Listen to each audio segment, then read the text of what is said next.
આ ગરબાનો તાલ ગુંજવા લાગે છે ખરું ને? પણ ક્યારે વિચાર્યું છે કે આ જશ્ન અને આનંદનું કનેક્શન એક 10 માથાવાળા રાક્ષસ સાથે કેવી રીતે હોઈ શકે? હા, આજે આપણે આ જ સવાલનો જવાબ શોધીશું. ચાલો આ રસપ્રદ સફર શરૂ કરીએ. જુઓ આ તસવીરને. આમાં જ તો નવરાત્રિનો સાચો ધબકાર છે. રંગો, ઊર્જા અને લોકોના ચહેરા પર દેખાતો એ નિખાલસ આનંદ. ખરેખર આ ખાલી એક ડાન્સ નથી, પણ એનાથી ઘણું વધારે છે. આ તો એકતાનો, સાથે મળીને ઉજવણી કરવાનો મોકો છે. પણ આ બધી રોનકની પાછળ એક ઊંડી વાર્તા પણ છે, જે કદાચ ઘણાને ખબર નહીં હોય. તો પાછા આવીએ આપણા મૂળ સવાલ પર. આટલો બધો આનંદ, આટલો ઉલ્લાસ અને એનું કનેક્શન એક 10 માથાવાળા રાક્ષસ સાથે?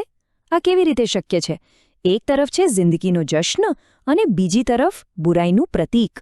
લાગે છે ને કે બે અલગ અલગ દુનિયા છે, પણ આ બંને છેડા જોડાય છે. અને એનો જવાબ આપણને એક નાનકડી કવિતામાંથી મળે છે. આપણા આખા સવાલનો જવાબ એ આ કવિતામાં છે. આ કવિતાની અમુક પંક્તિઓ જ આખા તહેવારના સારને બે અલગ અલગ પણ જોડાયેલા ભાગમાં વહેંચી દે છે. તો કવિતા કહે છે, 9 દિન ગરબે જનતા મસ્તીથી ઘૂમી, 10મે દિન રાવણ બાળી જનતા ઝૂમી. બસ આ 2 જ લાઈન, પણ એમાં આખી વાત આવી ગઈ. ધ્યાનથી જુઓ તો 2 અલગ અલગ ઘટનાઓ છે.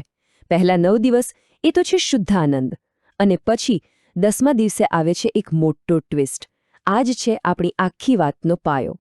અચ્છા, પહેલા તો આ શબ્દને જ સમજી લઈએ. નવરાત્રિ બહુ સિમ્પલ છે. 9 એટલે 9 અને રાત્રિ એટલે નાઇટ્સ, એટલે કે 9 રાત. અને પેલી કવિતાની પહેલી લાઈન યાદ છે, 9 દિન ગરબે. બસ એ આ જ 9 રાતની વાત કરે છે. તો એનું મતલબ કે આ ઉત્સવનો પહેલો ભાગ આ 9 રાત્રિઓનો છે.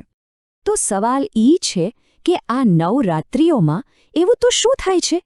કવિતાએ તો કહી દીધું કે જનતા મસ્તીથી ઘૂમી. તો ચાલો આ મસ્તી અને આ ઘૂમરાટમાં જરા ઊંડા ઉતરીએ અને જોઈએ કે એનો અર્થ શું છે.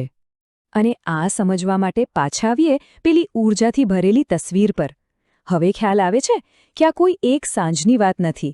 આ તો પૂરી 9 રાત્રિઓ સુધી ચાલતો એક મોટો ઉત્સવ છે. આ ગરબાના તાલમાં લોકો ભેગા મળીને જાણે એક સામૂહિક ઊર્જા બનાવે છે. જેમ કવિતામાં કહ્યું છે, આ 9 દિવસો માટે લોકો બધું ભૂલી જાય છે.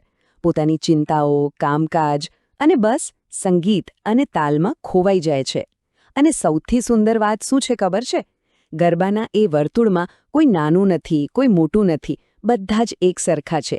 આ જ તો છે સામુદાયિક આનંદનો સાચો અર્થ. તો આપણે જોયું કે આ ઉત્સવનો પહેલો ભાગ કેવો છે. શરદ ઋતુનું સ્વાગત, ગરબાની મસ્તી અને એકતાનો અનુભવ. પણ યાદ છે, આ તો વાર્તાનો પહેલો જ ભાગ છે. 9 રાત્રિ પૂરી થયા પછી વાર્તામાં એક મોટો નાટકીય વળાંક આવે છે.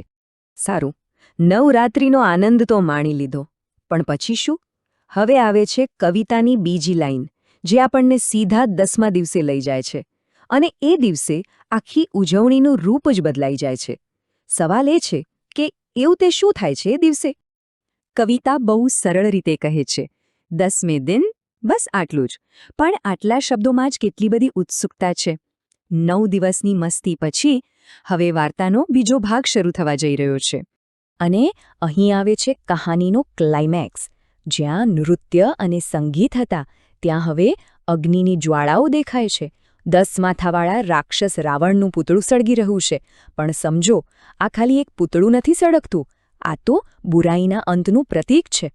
તો વિચારો, પેલી 9 રાત્રિ દરમિયાન ગરબાથી જે એકતા અને શક્તિ ભેગી થઈ હતી, એ જ શક્તિનો ઉપયોગ 10મા દિવસે બુરાઈને ખતમ કરવા માટે થાય છે.